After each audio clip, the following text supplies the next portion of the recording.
unang bumati kay Althea ay ang pamilyar na tunog, isang maindayog, walang tigil na pag-beep ng makina sa tabi niya. Sunod ay ang amoy, malinis, matapang, amoy ng antiseptic at alkohol, amoy ng ospital.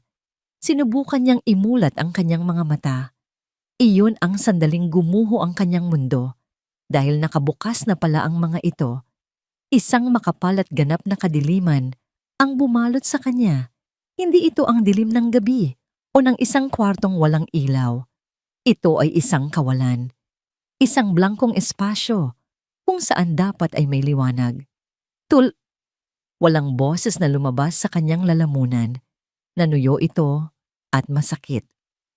Tulong. Mahinang usal niya, ang bawat salita ay parang bubog na dumadaan. Naramdaman niya ang paggalaw sa kanyang tabi, ang marahang pagdampi ng isang kamay sa kanyang braso. Mrs. Alcaraz, gising na po kayo. Sandali lang po, tatawagin ko si Dr. Reyes. Ang boses ng isang nurse, ngunit ang tanging pangalan na gusto niyang isigaw ay isa lang, Marco? Saan si Marco? Ang asawa niya? Magkasama sila sa kotse. Ang huli niyang natatandaan ay ang nakakasilaw na ilaw ng isang truck, ang sigaw ni Marco, at ang tunog ng nababasag na salamin. Gusto niyang bumangon, hanapin ito, pero tila ba may nakadagan sa buo niyang katawan. Ang takot. Isang malamig at mabigat na takot na gumagapang mula sa kanyang tiyan, pataas sa kanyang dibdib. Marco, nasaan ka? Bulong niya sa kawalan. Maya-maya pa ay may narinig siyang mga yabag na papalapit. Isang boses na puno ng awtoridad at pag-aalala ang nagsalita. Ara, Iha, it's Dr. Reyes. Naririnig mo ba ako? Doc, anong nangyari? Hindi ako makakita. Isang mahabang katahimikan. Narinig niya ang pagbuntong hininga ng doktor.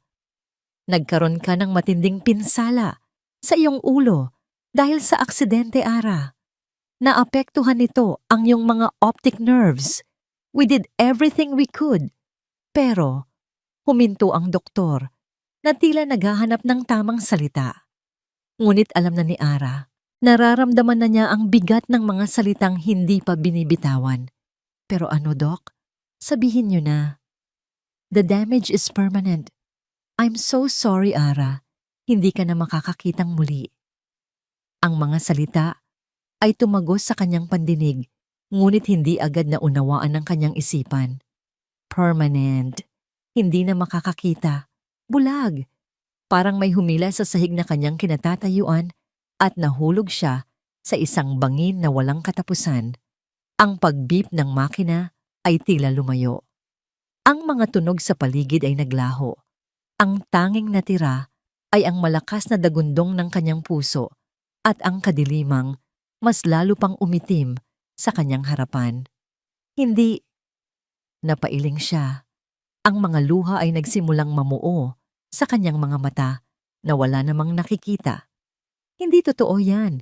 Hindi pwede. At sa gitna ng kanyang pagtanggi, narinig niya ang boses na pinakahihintay niya. Mahal. Ang boses ni Marco. Naramdaman niya ang mainit nitong palad na humawak sa kanyang kamay. Ang pamilyar na amoy ng pabango nito.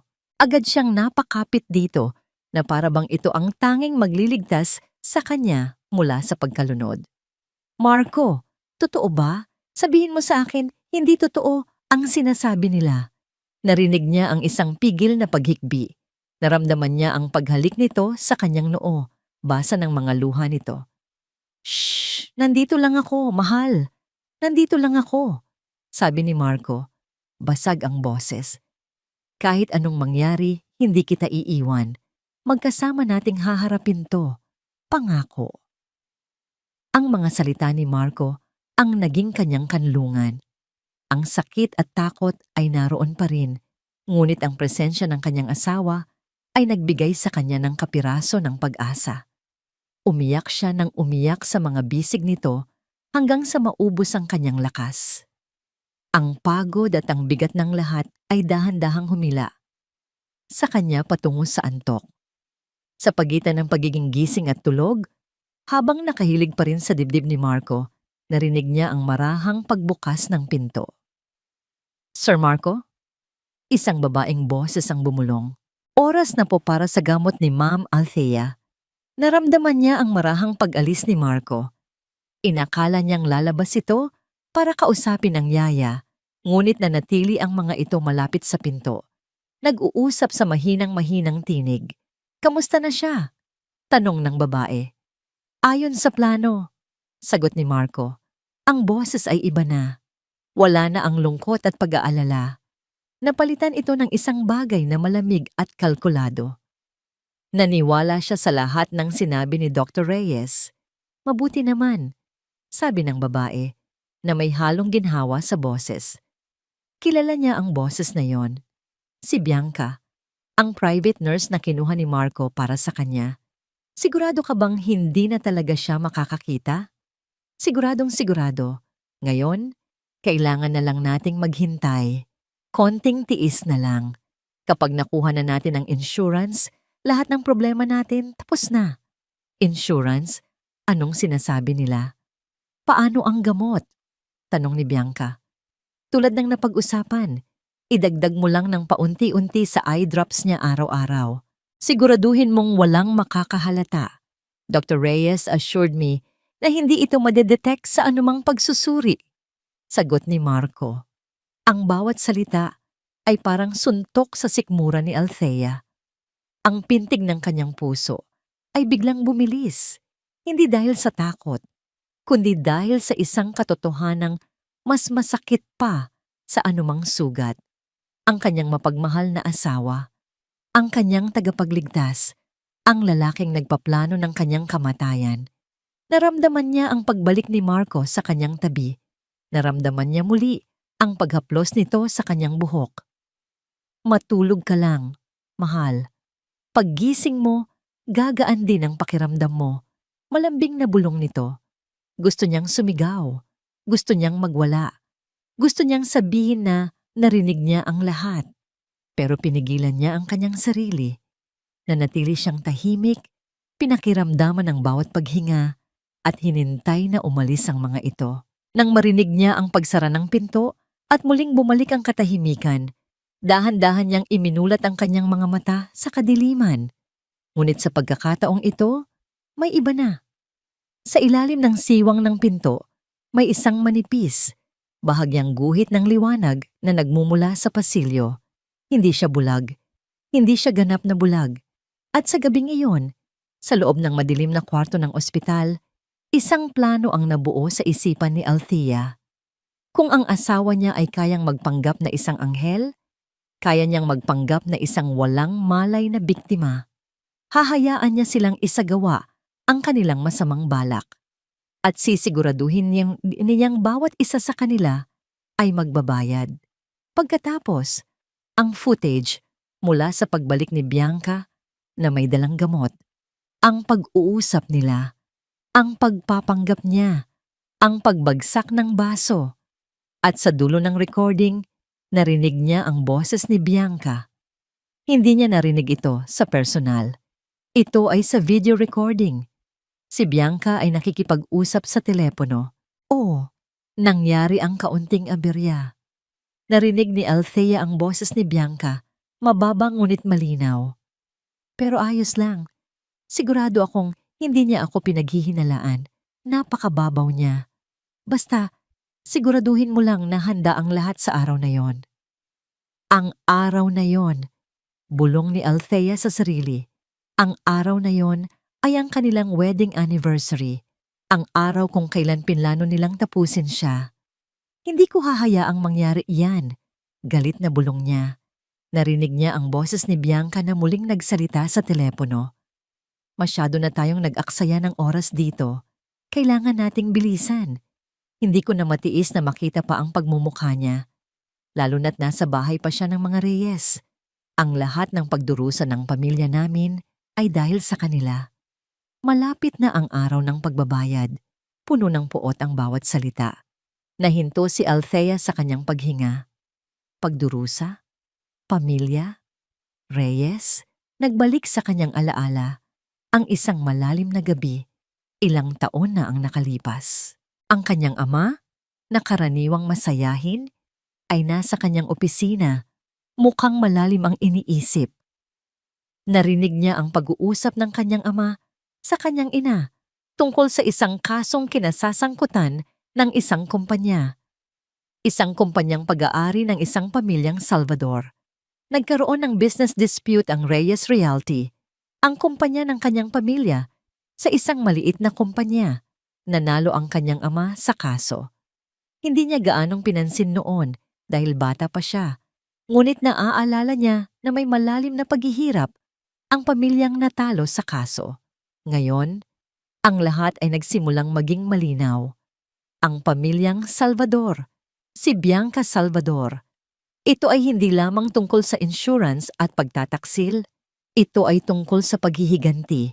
Isang paghihiganti na dinala mula sa nakaraan.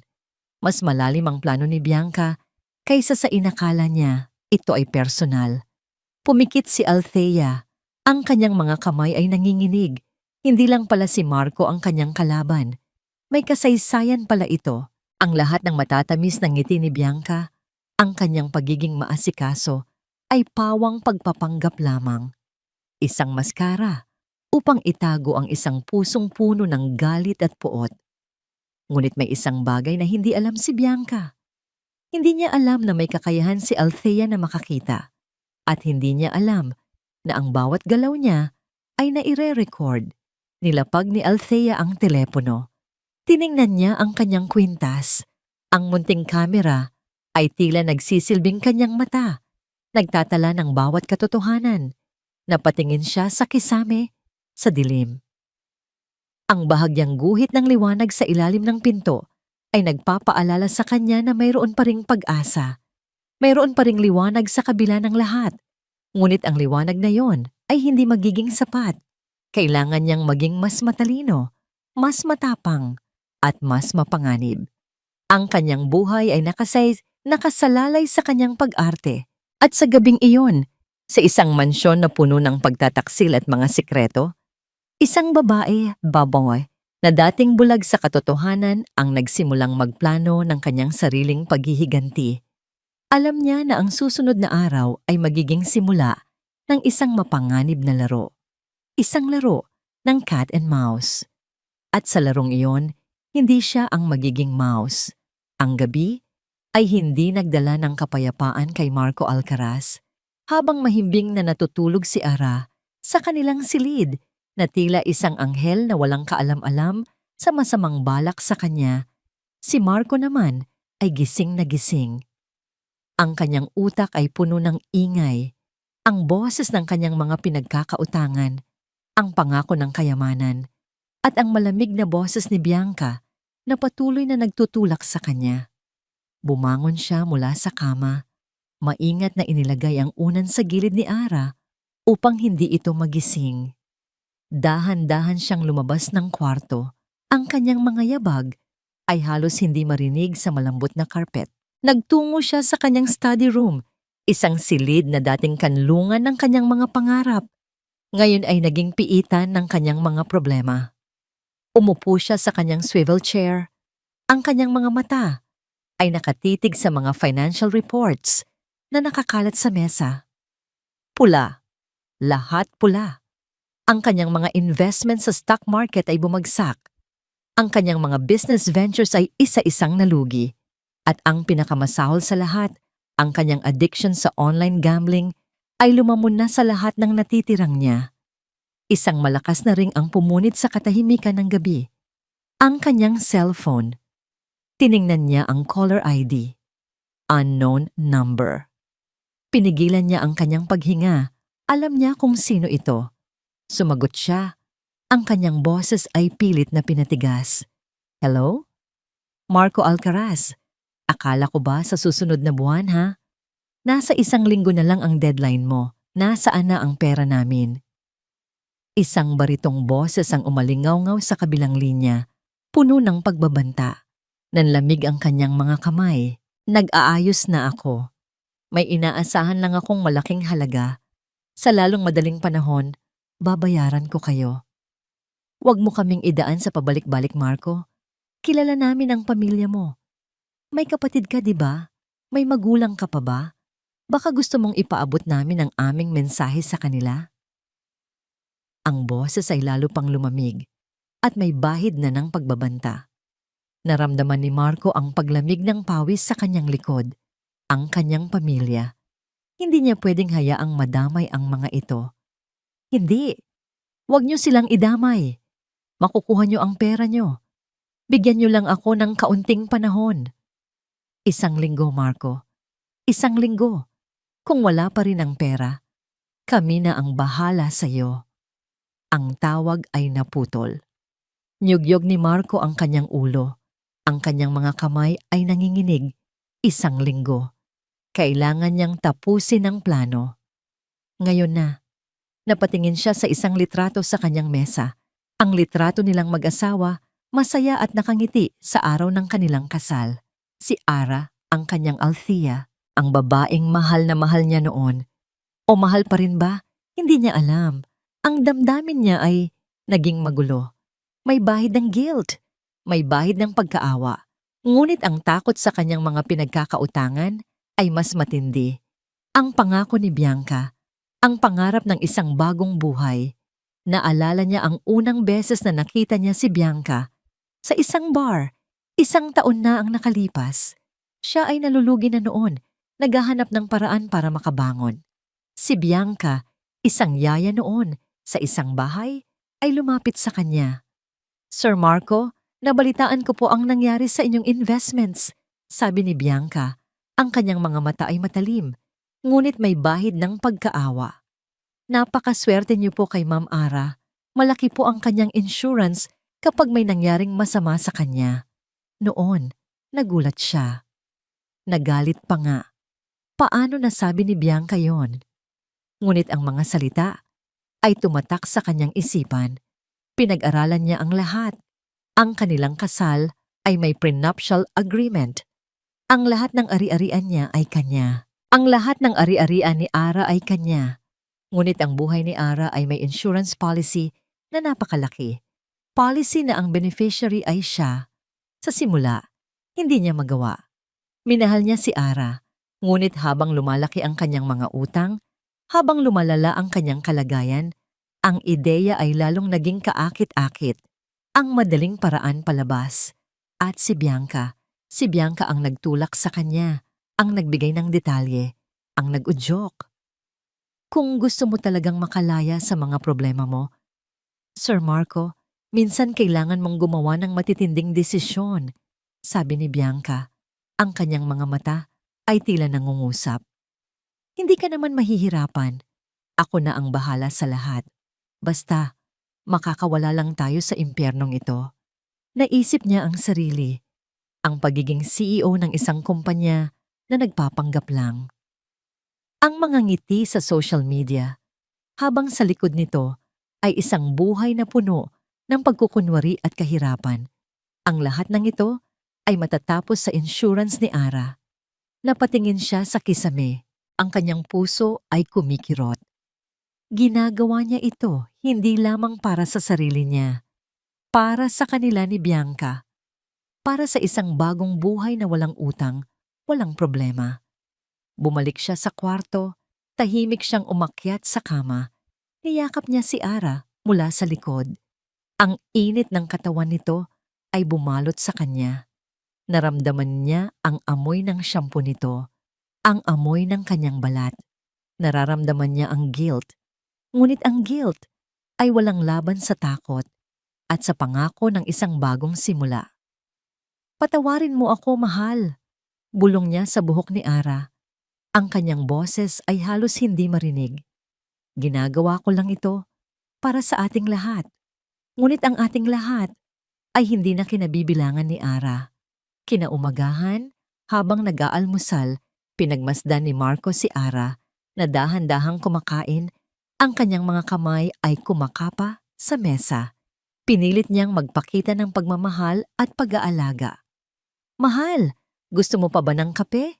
Bibigyan kita, sabi ni Marco na tila isang mapagmahal na asawa. Salamat, Marco. Mahinang sagot ni Ara. Ang kanyang mga mata ay nakatitig sa kawalan.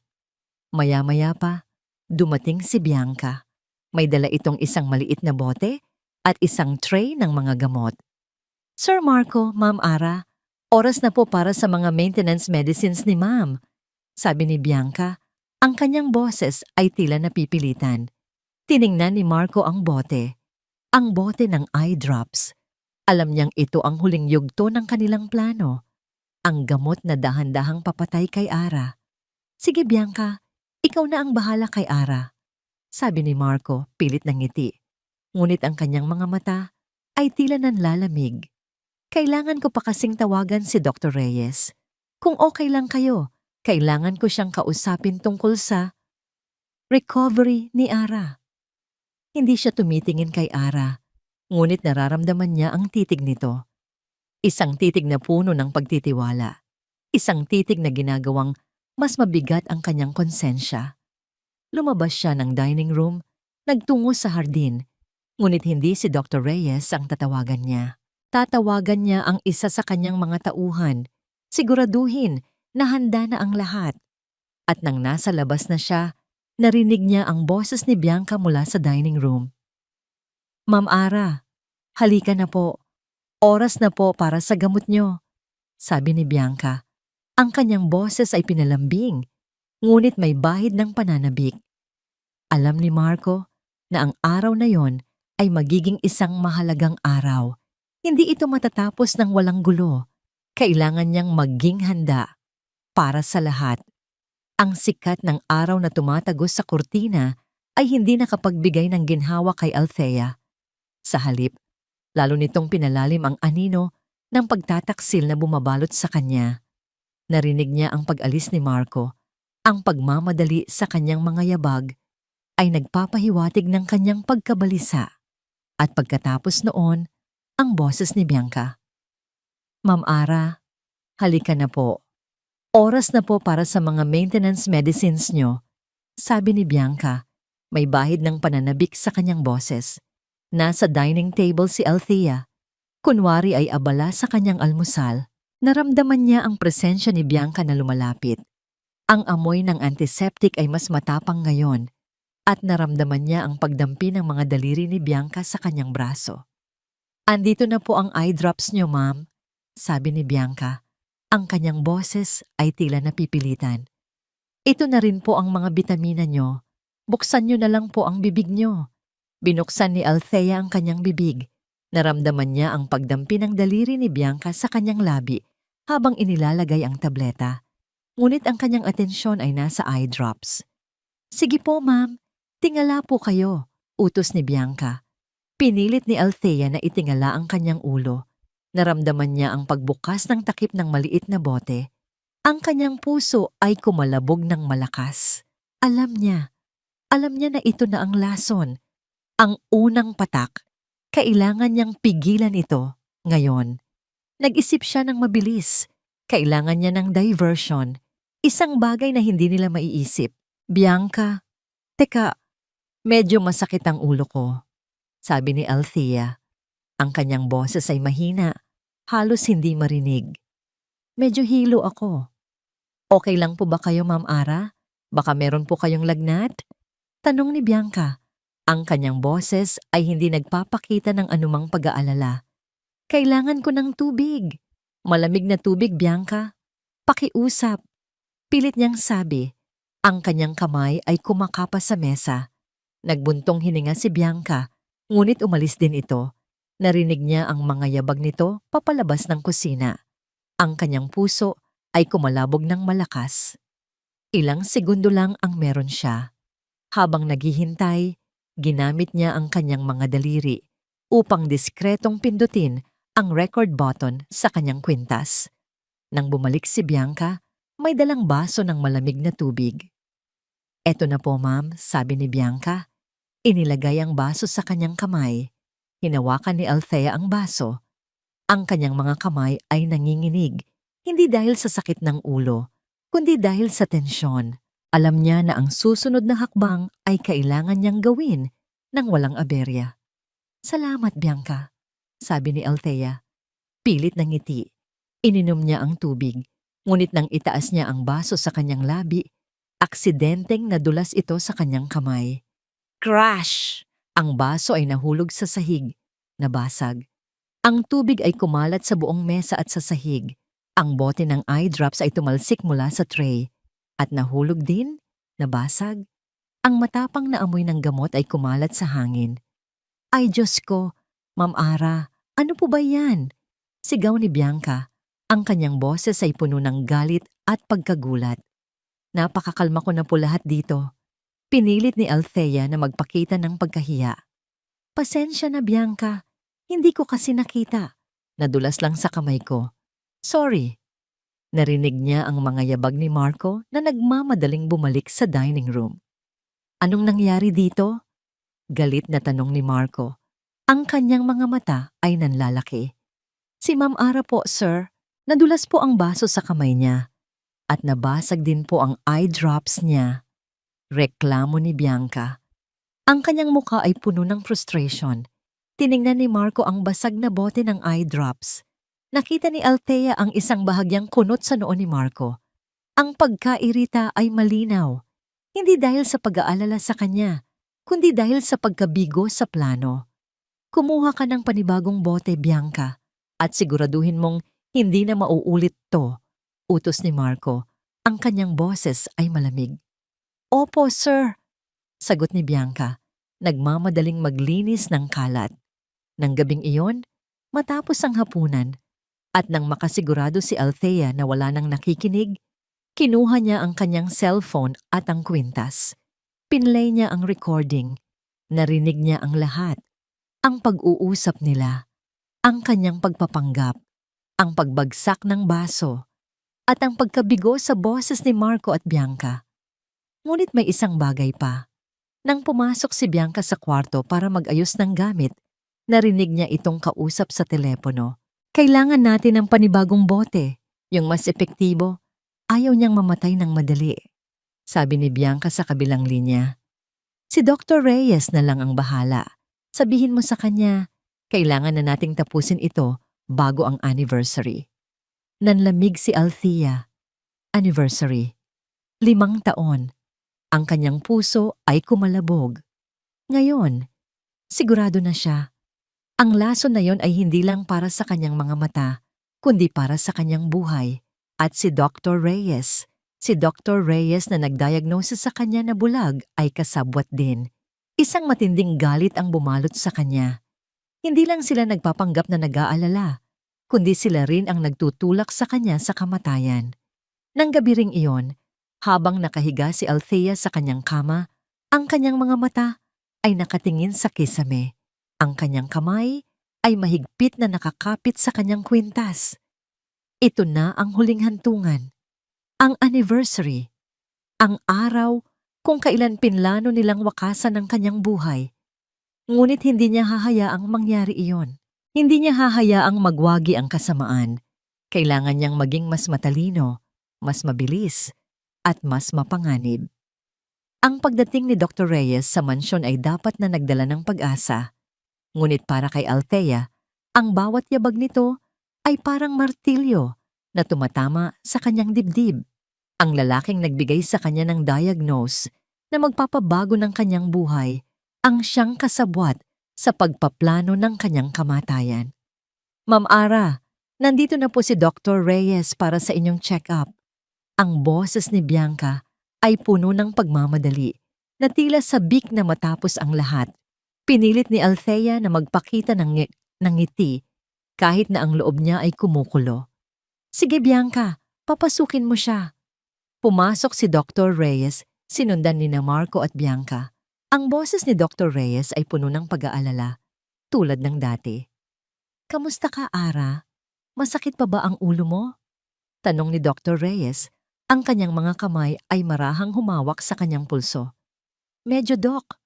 Pero kinakaya naman. Pilit na sagot ni Althea. Mabuti naman. Sabi ni Dr. Reyes, kailangan nating tiyakin na walang anumang komplikasyon. Gawin natin ang routine check-up, okay? Tumango si Althea. Alam niyang ito ang pinakamahirap na bahagi. Ang pagsasagawa ng isang pekeng check-up. Nagsimula si Dr. Reyes. Ginamit nito ang maliit na flashlight, itinutok sa kanyang mga mata. Kinailangan niyang pigilan ang sarili na hindi mag-react, na hindi kumurap. Pinilit niyang manatiling kalmado ang kanyang mga kalamnan sa mukha. Okay, Ara. Ngayon, gusto kong sabihin mo sa akin kung anong kulay ang nakikita mo. Sabi ni Dr. Reyes habang hawak ang isang kulay berdeng card.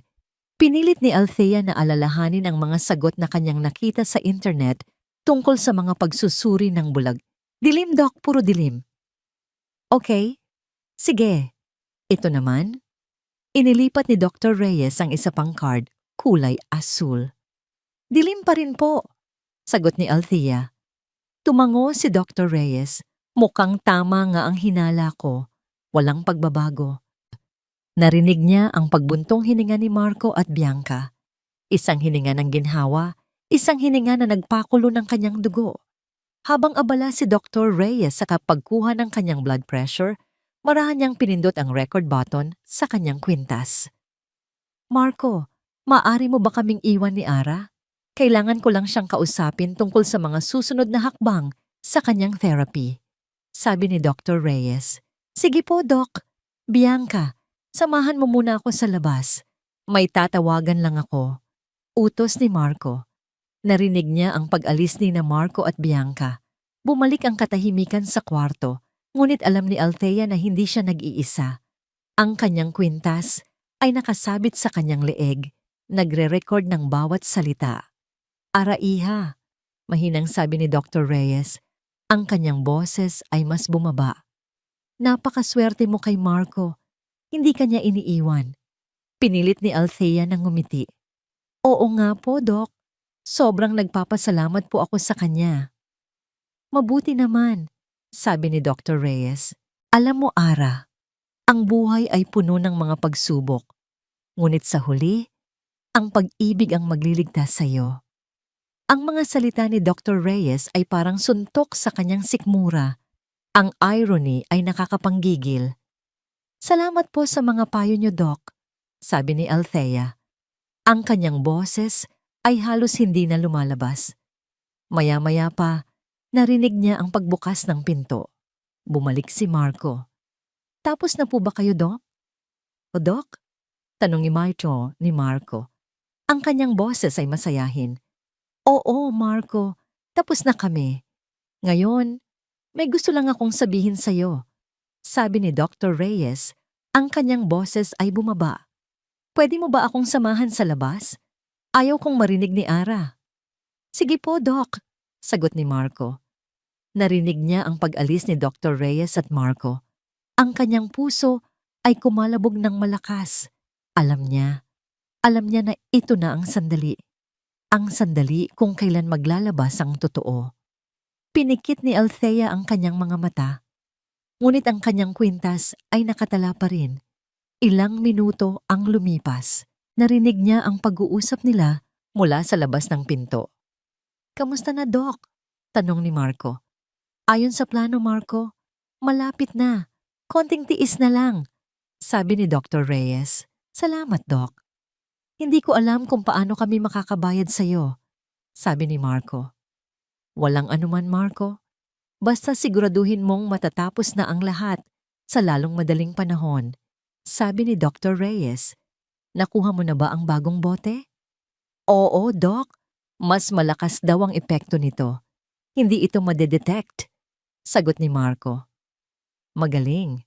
Ngayon, siguraduhin mong hindi ka magkakamali. Sa anniversary, kailangan mong tapusin ang lahat. Utos ni Dr. Reyes. Narinig ni Althea ang pagdampi ng isang bagay. Isang tunog ng papel. Eto na ang huling bayad para sa serbisyo mo, Doc. Sabi ni Marco. Salamat, Marco. Makakaasa ka sa akin. Sabi ni Dr. Reyes. Ngayon, kailangan ko nang umalis. May isa pa akong pasyente. Narinig niya ang pag-alis ni Dr. Reyes. Ang kanyang puso ay kumalabog ng malakas. Hindi na siya nagtatago. Hindi na siya nag-aalinlangan. Si Dr. Reyes ay ganap na kasabwat. Siya ang utak sa likod ng paglason. Kinuha niya ang kanyang cellphone at ang kwintas. Pinlay niya ang recording. Ang footage ay nagpakita ng malinaw na ebidensya.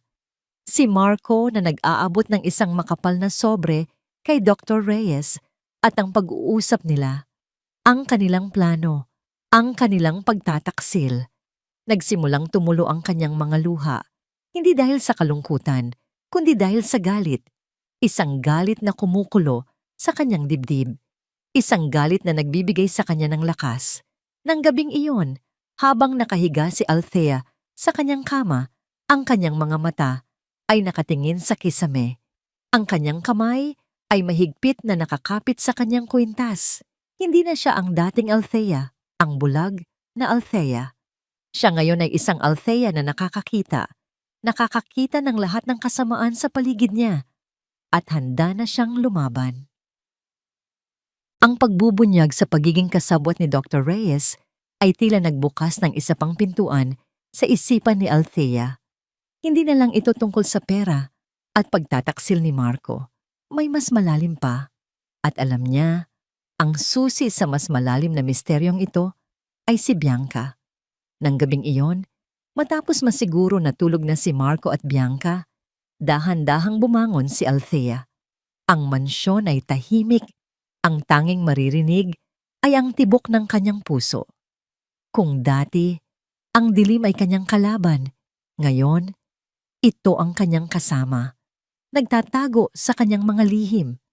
Alam niyang delikado ang kanyang gagawin. Ang paglabas sa kanyang kwarto ay isang malaking peligro. Ngunit kailangan niya ng mas maraming impormasyon. Kailangan niyang malaman kung ano ang tunay na motibo ni Bianca. Maingat siyang lumabas ng kwarto. Ang kanyang mga kamay ay kumakapas sa dingding, pamilyar sa bawat liko at sulok ng pasilyo. Ang kanyang mga mata, na ngayon ay mas sanay na sa dilim, ay nakakakita ng bahagyang anino ng mga kasangkapan. Ang kanyang destinasyon, ang study room ni Marco. Alam niyang doon niya mahahanap ang mga sagot. Nang makarating siya sa pintuan ng study room, dahan-dahan niyang pinihit ang doorknob. Hindi ito nakalak. Isang senyales ng pagtitiwala ni Marco o ng kanyang pagiging kampante. Pumasok siya sa loob. Ang amoy ng lumang papel at tabako ay bumati sa kanya. Ginamit niya ang kanyang mga kamay upang marahang kapain ang mesa ni Marco. Mga libro, mga ballpen, at mga tumpok ng papel. Hinawakan niya ang kanyang kwintas. Sinigurado niyang nakarecord pa rin ito. Dahan-dahan niyang kinuha ang bawat papel, dinadala sa kanyang mata upang basahin sa bahagyang liwanag mula sa bintana. Mga bank statements, lahat ay pula. Mga abiso ng pagbabayad, mga paalala mula sa mga kolektor. Ang mga utang ni Marco ay mas malaki pa sa inakala niya. Ito ang nagtulak sa kanya sa kasamaan. Ngunit may isang bagay na nakapukaw ng kanyang atensyon. Sa isang tumpok ng lumang folder, nakita niya ang isang litrato. Isang litrato na kasing luma ng panahon. Kinuha niya ito. Ginamit niya ang bahagyang liwanag mula sa buwan na tumagos sa bintana. Isang pamilya, isang babae at isang lalaki, may 2 anak. Isang maliit na batang babae at isang mas matandang batang lalaki. Nakangiti sila. At sa likod nila, isang gusali. May nakasulat sa entrance nito, Salvador Realty. At ang batang babae sa litrato? Si Bianca. Mas bata, mas inosente, ngunit walang duda na siya iyon. Naramdaman ni Althea ang paglamig ng kanyang dugo. Salvador Realty. Naalala niya ang sinabi ni Bianca sa telepono sa Kabanata 2. Ang lahat ng pagdurusa ng pamilya namin ay dahil sa kanila. Malapit na ang araw ng pagbabayad. Nagbalik sa kanyang alaala ang pag-uusap ng kanyang ama sa kanyang ina. Ang Reyes Realty. Ang kaso. Ang Salvador Realty. Ang pagkalugi ng pamilya. Biglang naging malinaw ang lahat. Ang paghihiganti. Hindi lang ito tungkol sa pera. Hindi lang ito tungkol sa insurance. Ito ay personal. Ang puot ni Bianca ay may malalim na ugat. Nagmula sa nakaraan, nagmula sa pagkawasak ng kanyang pamilya. Ito ang dahilan kung bakit napakasama ni Bianca. Ito ang dahilan kung bakit siya ganap na kasama sa plano. Habang iniisip niya ang lahat, narinig niya ang isang tunog. Yabag. Mula sa pasilyo. Papalapit. Naramdaman ni Althea ang pagbilis ng tibok ng kanyang puso. Si Marco. Kailangan niyang magtago. Ngayon na. Mabilis niyang ibinalik ang litrato sa folder. Mabilis niyang ibinalik ang lahat ng papeles sa kanilang lugar. Lumapit siya sa ilalim ng mesa, lumusot, at doon nagtago. Narinig niya ang pagbukas ng pinto. Ang yabag ni Marco. "Damn it!" bulong ni Marco. Narinig niya ang pag-uga ng upuan, senyales na umupo ito. Naramdaman ni Althea ang paglamig ng pawis sa kanyang likod. Si Marco ay nasa ibabaw lang niya. Ang distansya sa pagitan nila ay napakaliit. Narinig niya ang pagbukas ng drawer, ang pagkuha ng isang bagay, at ang matapang na amoy ng alak. Umiinom si Marco. Narinig niya ang pagring ng telepono ni Marco. "Hello," sabi ni Marco. Ang kanyang boses ay medyo basa na. "Oo, alam ko. Nag-aayos na ako. Sa anniversary. Lahat ay matatapos sa anniversary." Ang anniversary, ang araw ng kanyang kamatayan. Naramdaman ni Althea ang panginginig ng kanyang mga kamay. Kailangan niyang maging matatag. Kailangan niyang maging kalmado. Nagtagal ang pag-uusap ni Marco. Narinig niya ang pagdami ng kanyang pag-inom. Sa huli, narinig niya ang pagsara ng drawer at ang pagbangon ni Marco. Ang mga yabag ay papalapit sa pinto. At pagkatapos, narinig niya ang pagsara ng pinto. Ligtas siya. Dahan-dahang lumabas si Althea mula sa ilalim ng mesa. Ang kanyang buong katawan ay masakit at naninigas. Ngunit ang sakit ay walang laban sa mga impormasyong kanyang nakuha. Alam na niya ang lahat. Ang motibo ni Marco, ang motibo ni Bianca, at ang pagiging kasabwat ni Dr. Reyes. Ngayon, ang lahat ay konektado. Isang malaking web ng pagtataksil at paghihiganti. Ngunit may isang bagay na hindi pa nila alam. Hindi nila alam na ang kanilang bulag na biktima ay nakakakita. Nakakakita ng bawat galaw nila. Nakakakita ng bawat sikreto nila. Naglakad si Althea pabalik sa kanyang kwarto. Ang kanyang mga mata ay nananatiling nakatingin sa dilim. Ngunit ang dilim na yon ay hindi na nagbigay ng takot. Sa halip, ito ay nagbigay sa kanya ng kapangyarihan. Kapangyarihan na gamitin ang kanilang sariling laro laban sa kanila. Ang gabi ay balot ng lamig, ngunit mas malamig pa roon ang pusong bumabalot kay Bianca Salvador. Habang nakaupo sa isang silya sa hardin, pinagmamasdan niya ang mga ilaw ng mansyon. Ang bawat bintana ay tila mga matang nakatingin sa kanya. Ang mansyon na ito, na pag-aari ng mga Reyes, ay simbolo ng lahat ng kinamumuhian niya. Napakaswerte ni Ra. Ipinanganak na may ginto sa bibig. Isang pamilya na mayaman, iginagalang, at may kapangyarihan. Samantalang siya, si Bianca, ay ipinanganak sa isang pamilyang simple, ngunit puno ng pagmamahal at pangarap. Ngunit ang lahat ng yon ay nawasak dahil sa isang pangalan, Reyes. Naalala niya ang kanyang kabataan. Masaya sila noon. Ang kanyang ama, na isang masipag na negosyante, ay nagtatayo ng Salvador Realty. Maliit lang, ngunit puno ng potensyal. Ang kanyang ina, na isang mapagmahal na may bahay, ay laging nandyan para sa kanila. At ang kanyang kuya, na kanyang idolo. Ngunit dumating ang araw na yon, ang Reyes Realty, ang malaking kumpanya ni Don Ricardo Reyes, ang ama ni Althea. Nagkaroon sila ng business dispute, isang kaso sa korte. Hindi nila kaya ang kapangyarihan ng mga Reyes. Nagbalik sa kanyang alaala ang araw na yon. Ang kanyang ama, nakatayo sa korte. Ang kanyang muka ay puno ng pag-asa. Ngunit nang ibaba ang desisyon, ang lahat ng pag-asa ay nawala.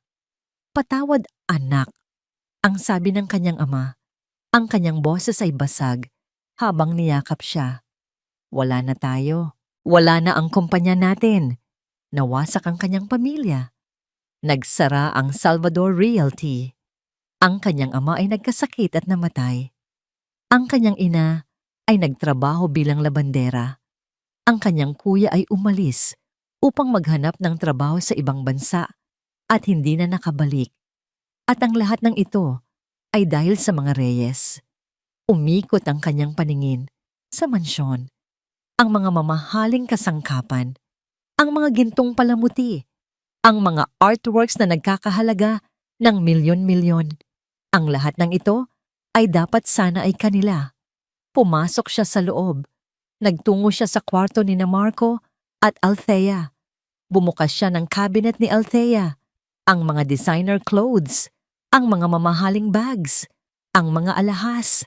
Hinawakan niya ang isang silk dress. Napakasarap sa pakiramdam. Ngunit ang bawat tela ay parang tinik na tumutusok sa kanyang balat. Ang kapal ng mukha mo, Ara.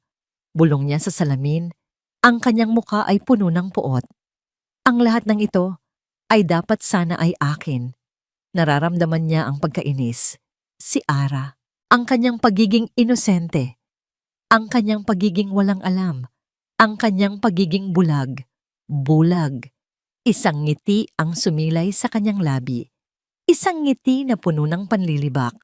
Naalala niya ang pag-uusap nila ni Marco sa bar. Si Marco, na dating masigla, ay bagsak na bagsak. Ang kanyang mga investments ay nalulugi. Ang kanyang mga utang ay lumalaki. Nilapitan niya si Marco. Binigyan niya ito ng pag-asa. Binigyan niya ito ng ideya. Alam mo, Sir Marco, napakaswerte niyo po kay Ma'am Ara. Malaki po ang kanyang insurance kapag may nangyaring masama sa kanya. Bulong niya. Ang kanyang mga mata ay nakatingin sa mga mata ni Marco. Noon, nagulat si Marco. Ngunit sa paglipas ng panahon, nakumbinsin niya ito. Ang kanyang galing sa pagmamanipula. Ang kanyang galing na pagpapanggap. At ngayon, malapit na ang katapusan. Sa anniversary, bumalik siya sa sala. Nakita niya si Marco na naghihintay. Ang kanyang mukha ay puno ng pagkabalisa. Kamusta na si Ara? Nakuha na ba niya ang gamot? Tanong ni Marco. Oo, Marco. Naibigay ko na ang gamot. Konting panahon na lang. Sabi ni Bianca. Pilit ng ngiti. Pero kailangan nating bilisan. Nararamdaman ko na parang may nagbabago. Anong ibig mong sabihin? Tanong ni Marco. Ang kanyang mga mata ay nanlalaki. Hindi ko alam. Parang masyado siyang kalmado. Masyado siyang inosente. Masyado siyang perpekto. Sabi ni Bianca. Ang kanyang boses ay puno ng pagdududa. At ang kwintas niya, palagi niyang suot. Kahit natutulog, hindi ba kayo nagtataka? Napakunot ang noo ni Marco. Kwintas? Baka sentimental lang sa kanya. Maaari. Pero kailangan nating mag-ingat, Marco. Hindi ako mapakali. Kung meron lang tayong mas mabilis na paraan, sabi ni Bianca. Naglakad siya patungo sa bintana. Tinitingnan ang labas. Ang mga bituin ay kumikislap, ngunit ang kanyang puso ay puno ng dilim. Sa anniversary, Marco, kailangan nating tapusin ang lahat. Sa araw na yon, lahat ng ito ay matatapos. Sabi ni Bianca, ang kanyang boses ay puno ng determinasyon. Hindi ko hahayaang makatakas siya sa kanyang kapalaran. Ang lahat ng ito ay para sa pamilya ko. Tiningnan niya si Marco. Nakita niya ang takot sa mata nito. Ngunit alam niya na wala itong magagawa. Hawak niya si Marco sa kanyang palad. Hawak niya ang kanyang kapalaran. Oo, Bianca, sa anniversary, mahinang sagot ni Marco. Ngunit sa isip ni Bianca, mayroon pang isang huling bagay na kailangan niyang tiyakin. Ang kwintas. Ang hangin sa Tagaytay ay mas malamig ngayong gabi. Ngunit mas malamig pa roon ang kaba na nararamdaman ni Althea. Bukas na ang anniversary nila ni Marco. Bukas na ang araw na pinaplano nilang tapusin siya. Ang araw kung kailan siya lalaban para sa kanyang buhay. Nagpapanggap siyang natutulog, ngunit ang kanyang isipan ay gising na gising. Naramdaman niya ang paggalaw ni Marco sa kanyang tabi na tila balisa rin. Ang presensya ni Bianca sa mansyon ay mas naging mabigat. Ramdam niya ang matatalim na titig nito sa kanya kahit hindi niya ito nakikita. Ang kanyang hinala sa kwintas ay lumalaki. Kailangan niyang maging handa para sa lahat. Isang matagal na buntong hininga ang pinakawalan ni Althea. Ang kanyang mga mata ay nakapikit, ngunit ang kanyang isipan ay nakakakita ng malinaw. Nakikita niya ang bawat detalye ng plano. Nakikita niya ang kanilang mga mukha, puno ng pagtataksil at kasamaan. Kinabukasan, ang araw ng anibersaryo. Ang umaga ay nagsimula ng may kakaibang tensyon. Si Marco ay mas lalong tahimik. Si Bianca ay mas lalong naging mapagbantay. Ma'am Ara, oras na po para maligo. Mainit na po ang tubig, sabi ni Bianca. Ang kanyang boses ay tila may bahid ng pananabik. Alam ni Althea. Alam niyang ito na ang huling pagtatangka. Ang huling sandali bago ang malaking pagtatapos.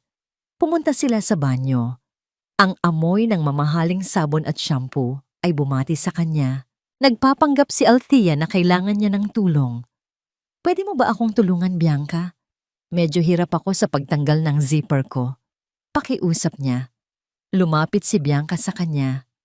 Naramdaman ni Althea ang malamig na pagdampi ng mga daliri ni Bianca sa kanyang likod. Sige po, Ma'am Ara, sabi ni Bianca. Ngunit nang tanggalin ni Bianca ang zipper, mabilis nitong hinawakan ng kwintas sa kanyang leeg. Ma'am Ara, ano po bang kwintas ito? Bakit hindi niyo po ito inaalis? Tanong ni Bianca. Ang kanyang boses ay may bahid na ng pagdududa at galit. Mabilis na hinawakan ni Althea ang kwintas. Ito ba? Regalo ito ng aking ama. Ayaw kong tanggalin. Napakahalaga nito sa akin. Pero kahit natutulog kayo, kahit naliligo kayo, tanong ni Bianca, ang kanyang mga mata ay nanlilisik. Naramdaman ni Althea ang paghila ni Bianca sa kwintas. Ang kanyang puso ay kumalabog ng malakas. Ano ka ba, Bianca? Ano bang ginagawa mo? Sigaw ni Althea. Pinipilit ang kanyang boses na maging marupok. Wala lang, Ma'am Ara. Nagtataka lang ako, sabi ni Bianca. Ngunit ang kanyang mga mata ay puno ng galit. Bigla, mas lalo pang hinila ni Bianca ang kwintas. Naramdaman ni Althea ang sakit sa kanyang leeg. Bitawan mo ako, Bianca. Nasasaktan ako. Sigaw ni Althea. Ang kanyang mga luha ay nagsimulang dumaloy. Ang mga luha ay totoo. Ang sakit ay totoo. Ngunit ang pagkabigla ay pagpapanggap lamang. Narinig niya ang pagbukas ng pinto. Si Marco. Anong nangyayari dito? Galit na tanong ni Marco. Nakita ni Marco si Bianca na humihila sa kwintas ni Ara at si Ara na umiiyak at nanlalaban. Bianca, bitawan mo siya! Sigaw ni Marco at mabilis na lumapit upang hilahin si Bianca palayo kay Ara. Napakasakit ng leeg ni Althea. Naramdaman niya ang pagkatusok ng matalim na bagay sa kanyang balat. Ang kanyang kwintas ay nakakapit pa rin sa kanyang leeg, ngunit naramdaman niya ang bahagyang pagkakalas nito. Ano bang problema mo, Bianca? Bakit mo siya sinasaktan? Galit na tanong ni Marco kay Bianca. Sir Marco, hindi niyo po ba napapansin? Palagi po niyang suot ang kwintas na yan. May mali po dyan. Sigaw ni Bianca. Ang kanyang boses ay puno ng frustration. Anong mali? Mahalaga lang sa kanya yan. Hindi mo dapat ginagawa yan. Sigaw ni Marco. Pero Sir Marco, baka meron siyang tinatago.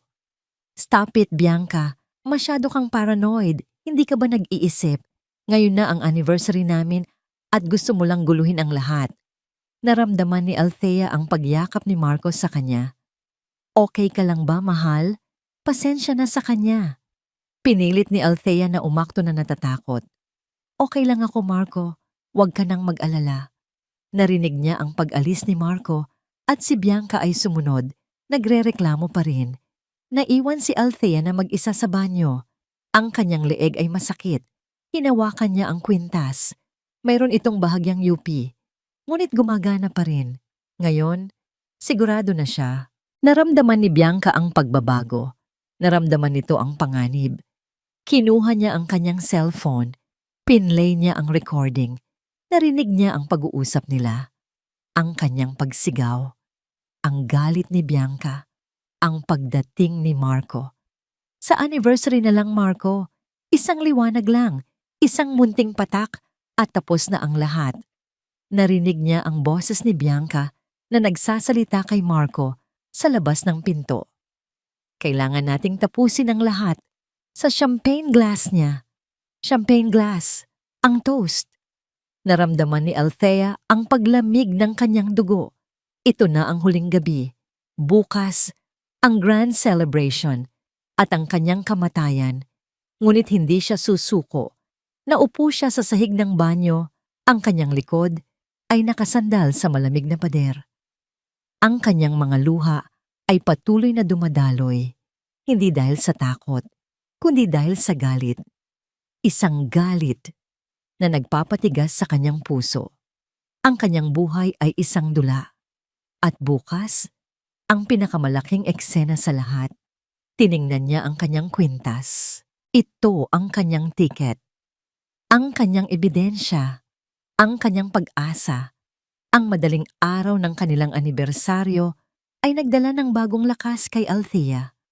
Ang sakit at takot ng nakaraang gabi ay napalitan ng isang malamig na determinasyon. Ito na ang araw. Ang araw ng kanyang pagkabuhay muli o ng kanyang katapusan. Ngunit hindi niya hahayaan na ang huli ang mangyari.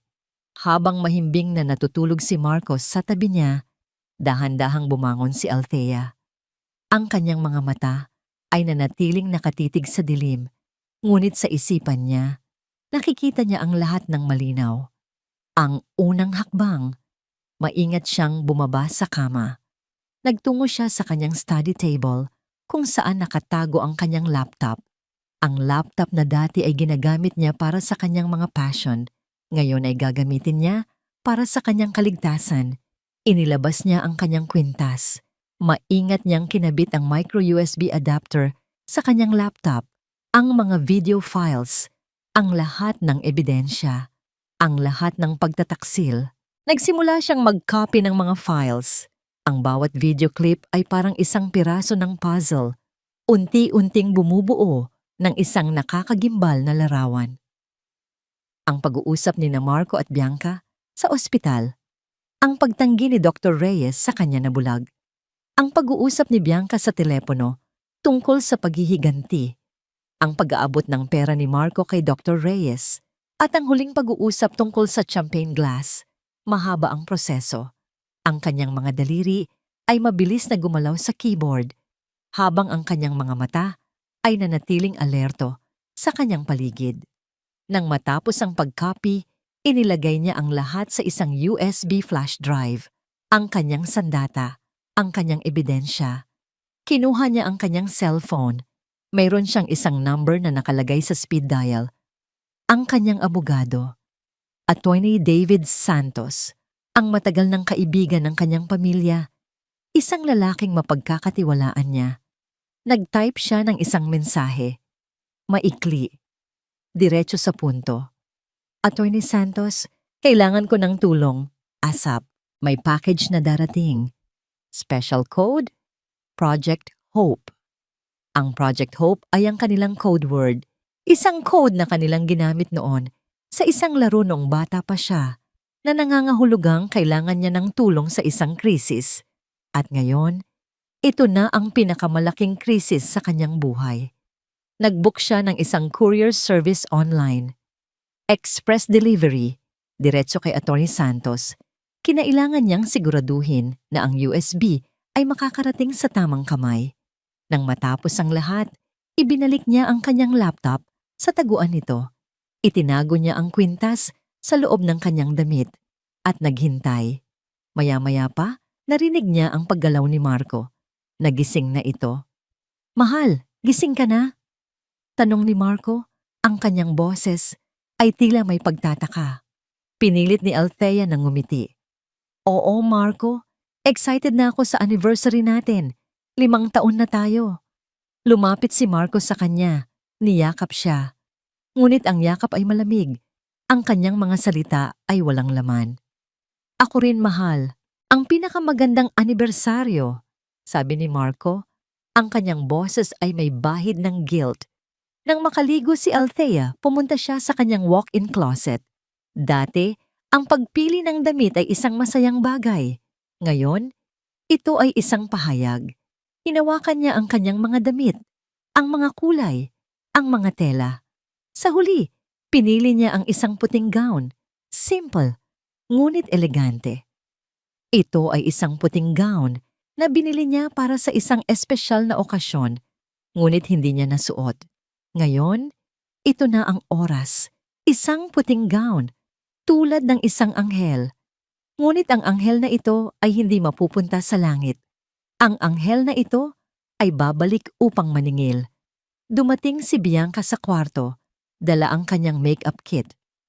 Ma'am Ara, ako na po ang bahala sa makeup niyo. Gusto niyo po ba ng natural lang? Tanong ni Bianca. Ang kanyang boses ay tila napipilitan. Oo, Bianca. Kahit simple lang. Kailangan kong maging maganda ngayong gabi, sabi ni Althea, pilit ng ngiti. Habang nilalagyan ni Bianca ng makeup ang kanyang mukha, pinakiramdaman ni Althea ang bawat galaw nito. Ang bawat haplos ng brush. Alam niyang ito ang huling pagkakataon na hahawakan siya ni Bianca nang may kunwari ang pag-aalaga. Ang ganda niyo po sa puting gown, ma'am.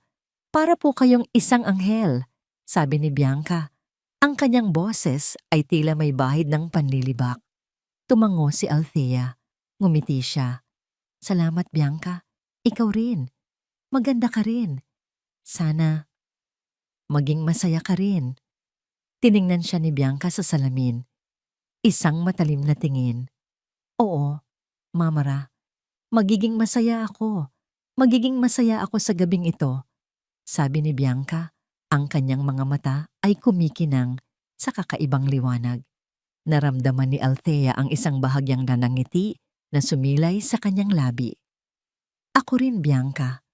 Magiging masaya ako sa gabing ito, sabi ni Althea. Ang kanyang boses ay puno ng misteryo.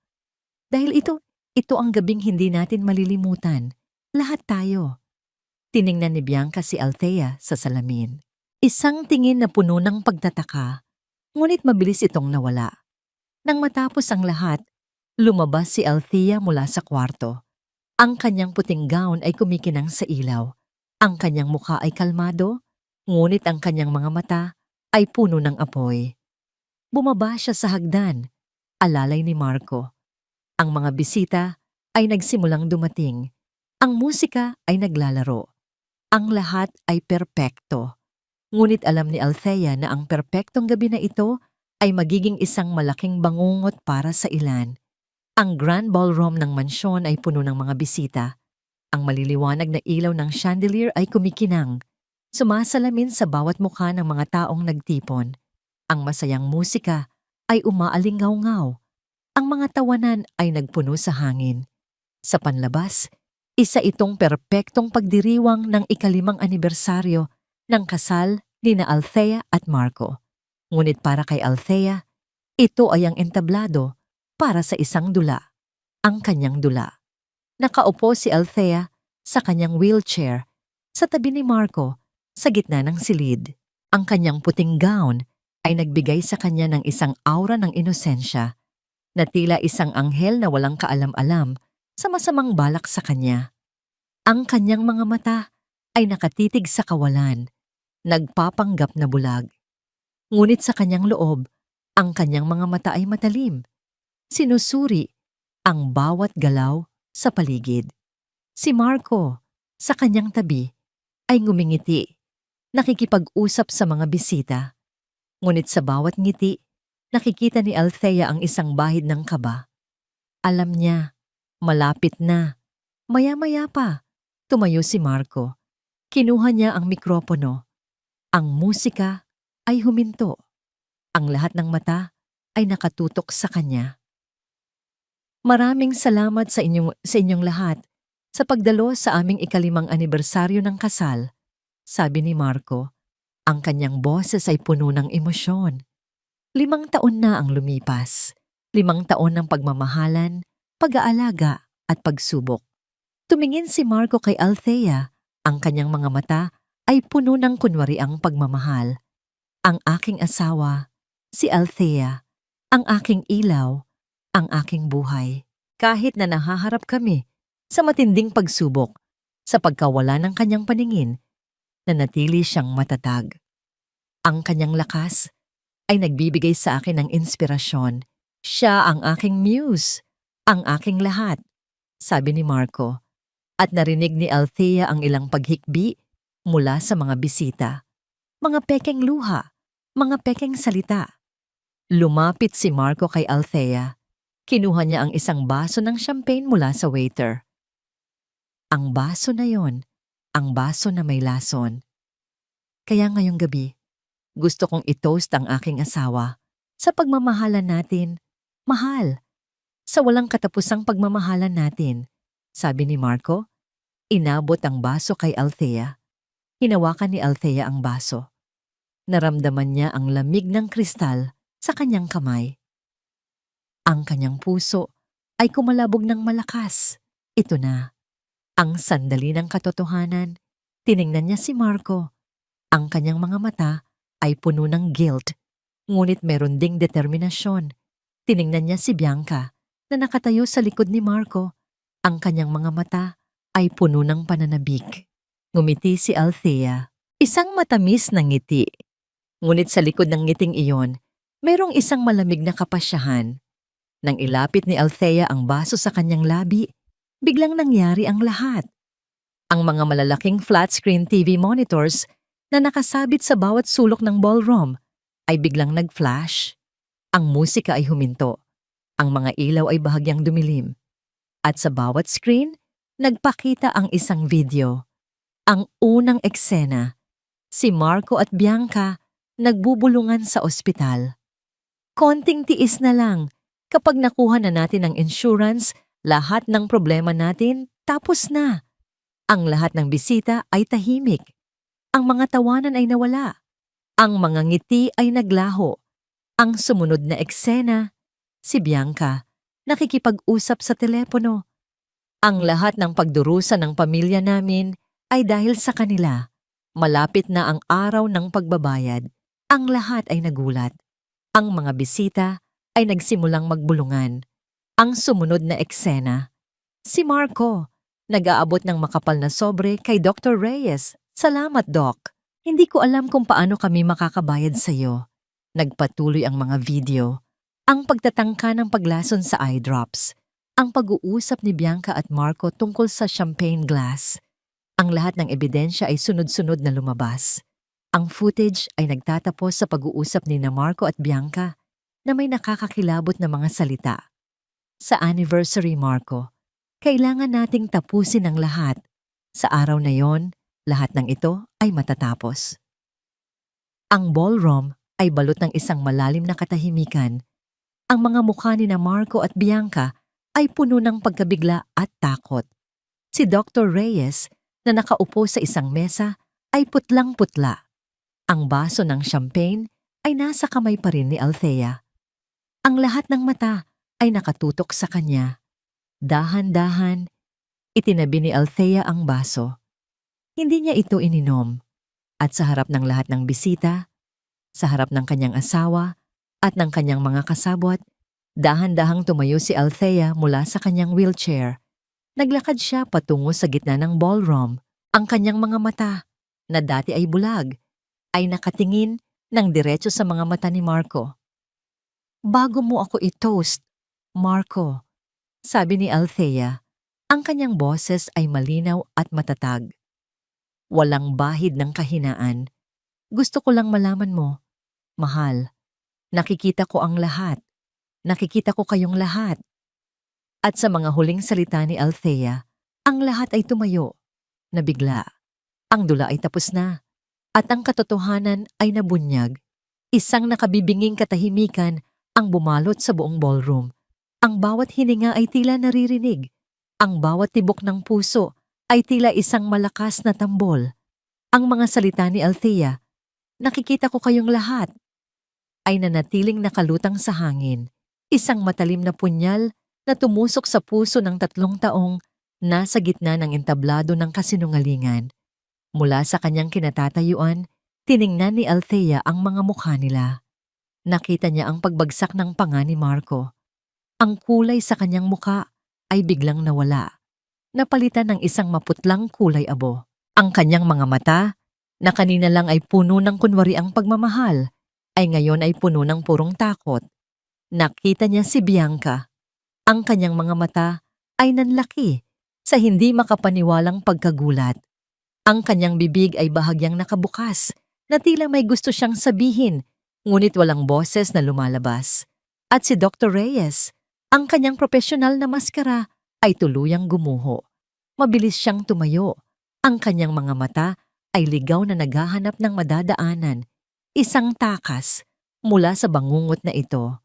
Ang katahimikan ay binasag ng isang nakakakilabot na sigaw.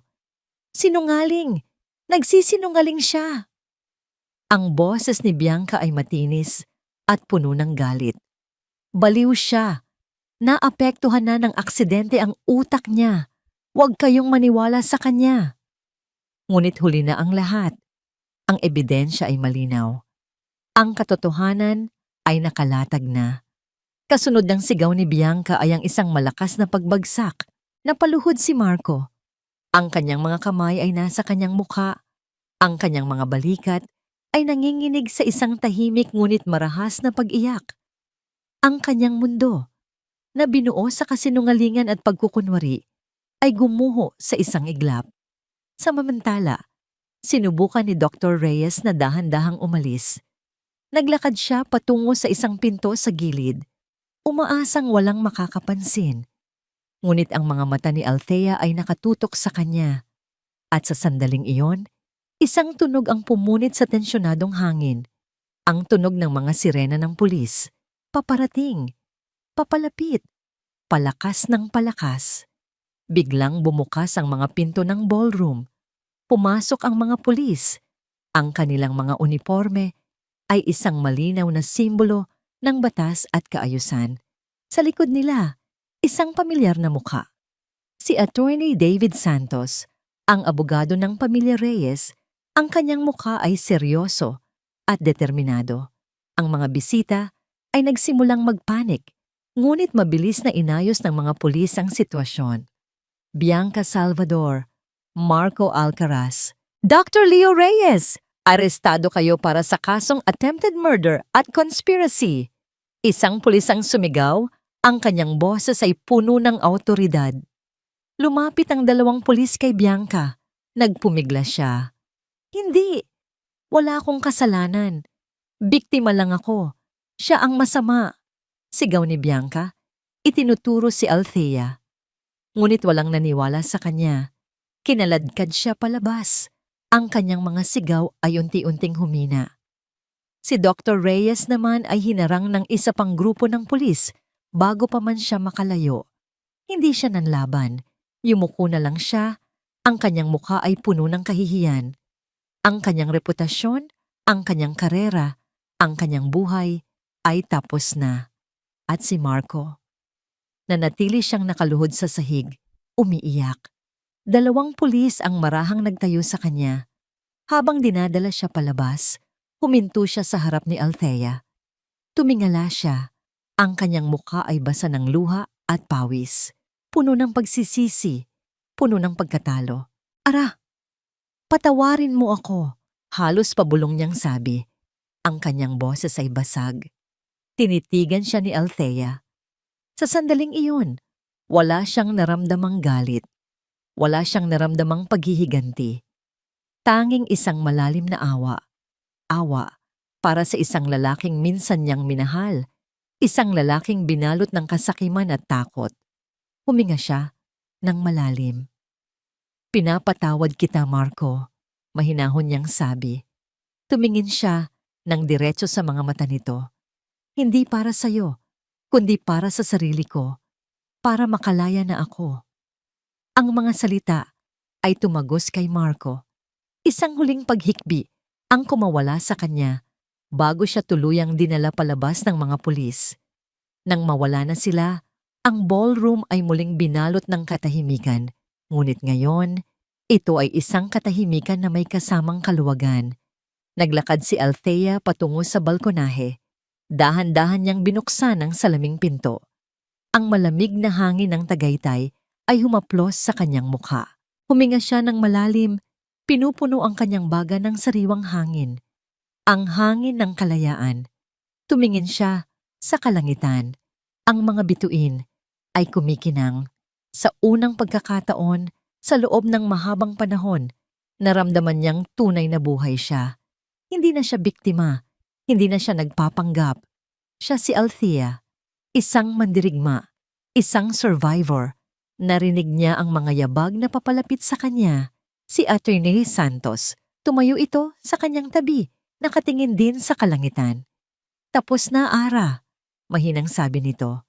Tumingin si Althea sa kanya. Umamin na sila sa lahat. Ilang buwan na ang lumipas.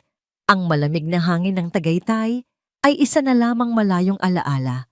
Ang malaking mansyon na dating simbolo ng kanyang mga pangarap at naging piitan ng kanyang mga bangungot ay naibenta na, kasama ang lahat ng sakit at pagtataksil na nakapaloob sa mga pader nito. Ngayon, ang bumabati kay Althea tuwing umaga ay ang maligamgam na simoy ng dagat at ang payapang tunog ng mga alon. Nakatira siya sa isang maliit ngunit maaliwalas na condo unit na nakaharap sa karagatan. Dito, ang pumapasok sa kanyang bintana ay ang dalisay na liwanag ng araw, hindi na ang mga anino ng kasinungalingan. Nakatayo si Althea sa harap ng salamin. Ang babaeng nakatingin pabalik sa kanya ay hindi na ang parehong babae na nakaupo sa wheelchair, nagpapanggap na bulag. Ang kanyang mga mata ay hindi na nagtatago ng takot, kundi nagpapakita ng isang malalim na kapayapaan at lakas. Ang mga sugat sa kanyang puso ay naroon pa rin, ngunit hindi na sariwa. Ang mga ito ay mga peklat na ngayon, mga paalala hindi ng sakit, kundi ng kanyang katatagan. Ngayong araw ay espesyal. Ngayong araw, haharap siya sa isang grupo ng mga babaeng tulad niya na dumanas ng pagtataksil at pang-aabuso, mga babaeng naghahanap ng liwanag sa gitna ng kanilang sariling kadiliman. Ginamit niya ang isang bahagi ng perang kanyang nakuha upang magtayo ng isang foundation. Liwanag, isang pundasyon na tutulong sa mga kababaihang biktima na makabangon at magsimulang muli. Habang naghahanda siya, napansin niya ang isang sobre sa kanyang mesa. Galing ito sa kulungan, galing kay Marco. Dumating ito noong 1 linggo pa, ngunit hindi pa niya ito binubuksan. Kinuha niya ang sobre, hinawakan niya ito ng ilang sandali. Dati, ang sulat na ito ay magdudulot sa kanya ng panginginig, ng galit o ng lungkot. Ngayon, wala na siyang naramdamang bigat. Isa na lamang itong piraso ng papel. Isang relikya mula sa isang buhay na hindi na kanya. Hindi na niya kailangan ang mga paliwanag. Hindi na niya kailangan ang mga paumanhin. Ang pagpapatawad na ibinigay niya ay para sa kanyang sariling kapayapaan, hindi para sa ikagiginhawa ng konsensya ni Marco. Dahan-dahan, lumapit siya sa basurahan at binitawan ang sobre. Bumagsak ito ng walang tunog, kasama ang lahat ng bigat ng nakaraan. Pagkatapos, ang kanyang kamay ay marahang dumapo sa kanyang leeg. Hinawakan niya ang kwintas na pilak, ang kanyang naging mata sa dilim, ang kanyang sandata, ang kanyang tagapagligtas. Marahan niya itong inalis sa kanyang leeg. Ang malamig na metal ay hinalikan ng kanyang palad sa huling pagkakataon. Tinitigan niya ito nang may pasasalamat. Tinulungan siya nitong makita ang katotohanan. Ngunit ngayon, hindi na niya ito kailangan. Kaya na niyang makita ang mundo gamit ang sarili niyang mga mata nang walang takot. Kinuha niya ang orihinal na kahon nito, isang maliit na kahon na may lining na pelus. Maingat niyang inilagay ang kwintas sa loob at isinara ito. Isang kabanata ng kanyang buhay, ang opisyal ng nagwakas. Pagdating niya sa event hall, isang maliit ngunit mainit na lugar, sinalubong siya ng mga ngiti. Ang mga babae sa audience ay may iba't ibang edad, iba't ibang kwento. Ngunit sa kanilang mga mata, nakita ni Althea ang isang pamilyar na kislap. Ang kislap ng isang taong nakipaglaban at patuloy na lumalaban. Umakyat siya sa entablado. Hindi na kailangan ng wheelchair. Hindi na kailangan ng maskara. Nakatayo siya ng tuwid. Ang kanyang boses ay kalmado, ngunit matatag. Magandang hapon sa inyong lahat. Simula niya. Ang pangalan ko ay Althea at hindi ako naiiba sa inyo. Minsan na nabulag din ako. Nabulag sa pag-ibig, sa tiwala at sa mga kasinungalingang akala ko ay katotohanan. Isang katahimikan ang bumalot sa silid. Ang bawat isa ay nakikinig ng mabuti. Ang kadiliman ay isang nakakatakot na lugar, pagpapatuloy niya. Pero natutunan ko na ang pinakamatinding dilim ay hindi ang kawalan ng liwanag.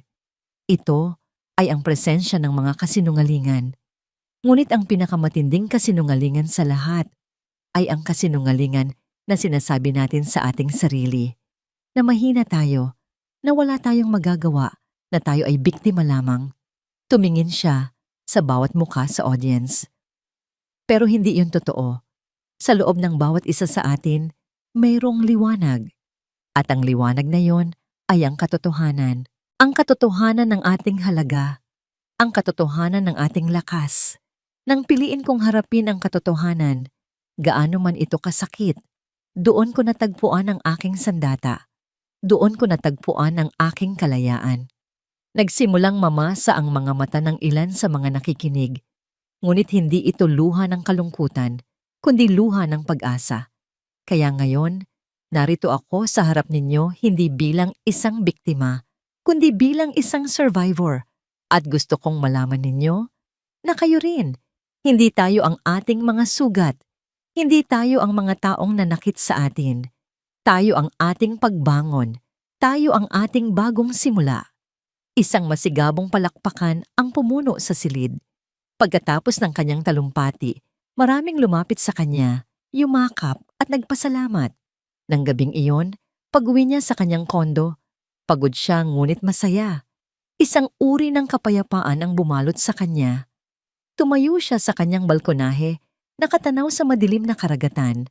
Ang tanging liwanag ay nagmumula sa buwan at sa mga bituin. Hindi na siya takot sa dilim. Hinintay niya ang pag-uumaga. At nang ang unang sinag ng araw ay dahan-dahang gumuhit diba sa abot-tanaw na nagpinta sa kalangitan ng kulay rosas at ginto, isang ngasang ngiti ang sumilay sa kanyang mga labi. Dahil sa wakas, pagkatapos ng mahabang dilim, natagpuan na niya ang kanyang sariling liwanag. At dito nagtatapos ang makulay at mapaghamong kwento ni Althea. Mga minamahal kong tagapakinig, isang taos-pusong pasasalamat sa inyong walang sawang pagsubaybay sa bawat kabanata ng buhay ni Althea. Mula sa kanyang madilim na simula hanggang sa kanyang maningning na pagbangon, naramdaman ko ang inyong suporta at pakikiisa. Habang isinusulat ko ang kanyang kwento, hindi ko maiwasang madala sa kanyang pinagdaanan. Naramdaman ko ang kanyang sakit, ang kanyang takot, at higit sa lahat, ang kanyang pambihirang lakas na bumangon mula sa pagkakalugmok. Ito ay isang paglalakbay na puno ng luha at pagtataksil, ngunit ito rin ay isang testamento sa katatagan ng isang pusong nasugatan, ngunit hindi sumuko. Ang kwento ni Althea ay isang paalala sa ating lahat na kahit sa pinakamadilim na sandali, mayroong liwanag na naghihintay. Ito ay isang kwento ng pag-asa, ng pagpapatawad, hindi para sa iba, kundi para sa ating sariling kapayapaan at ng paghahanap ng lakas na hindi natin akalaing nasa atin pala. Sana'y napulutan ninyo ng inspirasyon ang kanyang paglalakbay. Ano ang pinakapaborito ninyong sandali sa kwento? Anong aral ang inyong natutunan? Hihintayin ko ang inyong mga komento sa ibaba. Nais kong marinig ang inyong mga saloobin. Muli, maraming salamat sa inyong pagmamahal at suporta. Hanggang sa susunod nating kwentuhan, ito ang inyong lingkod, Kwentong Puso TV.